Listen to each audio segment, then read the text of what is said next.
Ara us ensenyaré el cinturó de combat i us explicaré el per què vaig escollir aquest model i com el tinc més o menys organitzat.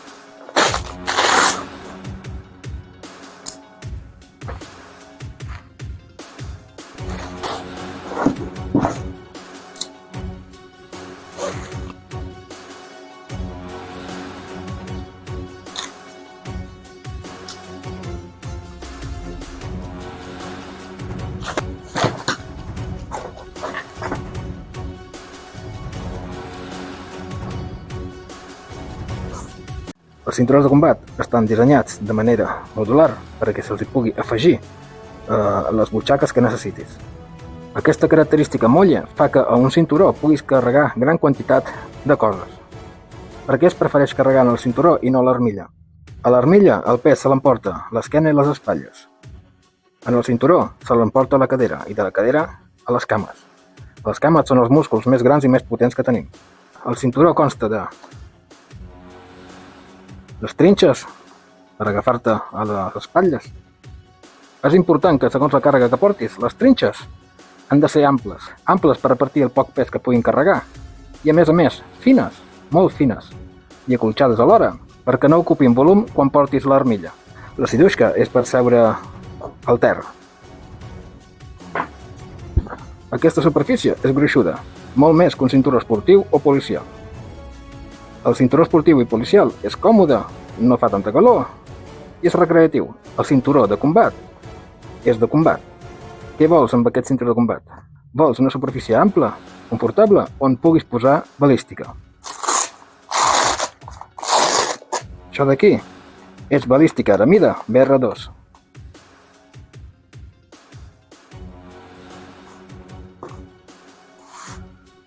La siduixca també va amb aramida.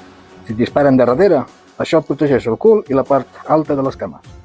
Els cinturons de combat per infanteria moderns tenen una forma anatòmica. Comencen estrets per la punta i en l'esquena i lumbars s'eixamplen un poquet. En el meu cas, per la meva alçada i el portaplaques, preferia tenir la línia recta. Aquest cinturó també porta un cinturó esportiu. Es pot treure i posar si ho necessites. D'aquesta manera, comprant-ne un, tenia dos, perquè puc utilitzar només el cinturó per tir esportiu i el de combat per combat. Aquest tipus d'apertura de cinturó està dissenyat perquè no s'obri accidentalment. Necessites les dues mans per obrir-lo.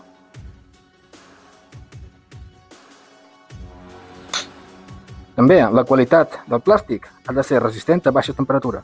El plàstic a baixes temperatures, si no és de qualitat, és trencadís.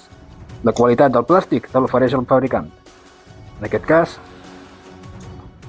és això. Un carregador de secundària, granades,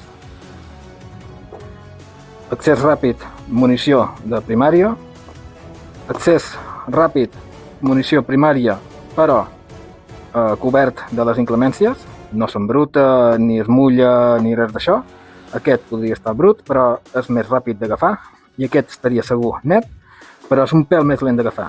Vaig adquirir aquest sistema perquè m'agrada la manera que està pensada. Agafes i obres.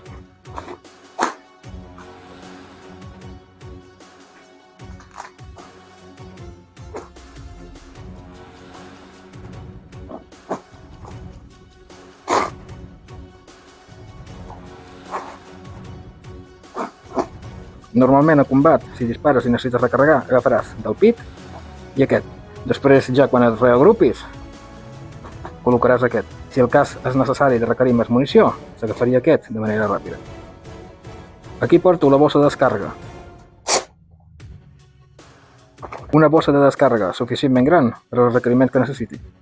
A part, té alguna funcionalitat extra que en algun moment podria ser necessària.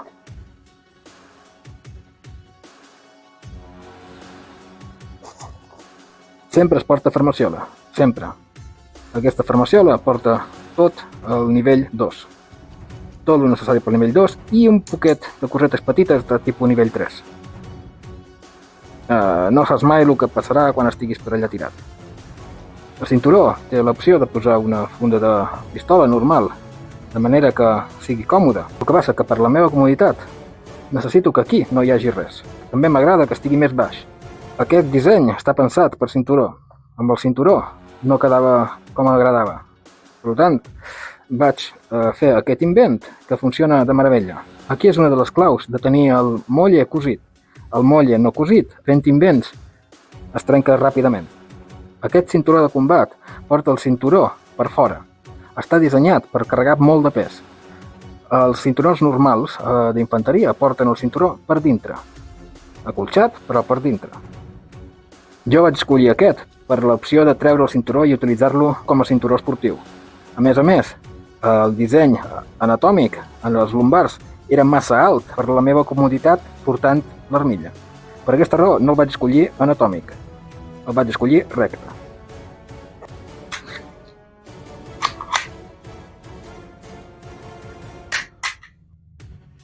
Pistolera d'aquest tipus, de cama, realment faria falta? La podria portar aquí amagada i quan necessités simplement agafar-la? Sí, podria. Però en entorn semiurbà, que és el que, entre cometes, em toca, tenir accés ràpid a secundària és molt important. Un altre carregador a la banda dreta, per si disparo des de l'esquerra, poder carregar d'aquesta manera. Està pensat, si us fixeu, en aquesta posició. Aquest d'aquí, en aquesta posició. Perquè depèn de com el agafis, el col·loques. Quins avantatges té aquest tipus de cinturó de combat? El molle ja l'han dit, el cinturó esportiu i la protecció ampliada. A més, per mi, que la zona lumbar no m'afecta en el que seria la mobilitat amb l'armilla. Quins desavantatges té aquest? Bueno, aquest no és ergonòmic, no té la forma lumbar, i això per mi no seria profitós, perquè amb l'espai que em dona el portaplaques i el que seria lumbar no seria còmode. Vaig preferir aquest recte i llis. El fet que porti el cinturó esportiu per fora fa que la pistolera pel cinturó, més el gruix del cinturó, més la balística, quedarà molt elevada. Això vol dir que la pistola quedaria més elevada de la cama. Seria incòmode, perquè estaria al cinturó i després a la cama. Enteneu el que vull dir, no? Ja ho vaig solucionar tallant la part del nervi, calentant-ho i fent plana la superfície. D'aquesta manera, aquí és pla i fa l'esglaó per baixar cap a la cama. És a dir, no va així, sinó que fa així. Entra dins la meva cama. La funda de pistola sempre és rígida.